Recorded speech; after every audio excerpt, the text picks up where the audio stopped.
Inter cost marriage பண்ணா பிரிஞ்சிருவாங்க.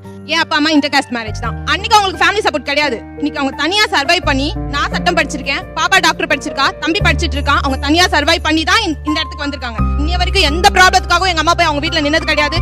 அப்ப எங்க வீட்டுல எங்க அப்பாவை அலோ பண்ணலனாலுமே இன்னைக்கு எங்க அப்பா தான் எங்க அம்மா ஃபேமிலியை லீட் பண்ற அளவுக்கு இருக்காங்க. பிகாஸ் ஃபர்ஸ்ட் அவங்க கேஸ்ட மட்டும் வச்சு டாமினன்ஸ்ல வந்து வேண்டாம் அப்படின்னு சொன்னாங்க. அதுக்கப்புறம் பர்சனா அவர் யாரு அப்படின்னு தெரிஞ்சதுக்கு அப்புறம் இன்னைக்கு எங்க அப்பா எங்க அம்மாவோட ஃபேமிலில ஒரு ஆளா இருக்காரு. பர்சனலா ஃபீல் பண்ணது என்னன்னா, நான் இந்த கம்யூனிட்டி பீப்புள்ல இருந்து வந்திருக்கேன்னு தெரிஞ்சுமே என் ரூம்மேட் என்கிட்ட சொல்றா, நீ வந்து இன்டர் காஸ்ட் மேரேஜ் ஃபேமிலில வளர்ந்திருக்க, சோ வந்து நீ உங்க அம்மா கிட்ட வளர்ந்ததுனால தான் உன்னோட ஹேபிட்டும் உன்னோட இந்த க்ரோவும் வந்து உங்க அம்மா கிட்ட வளர்ந்ததுனால தான் வந்துச்சு.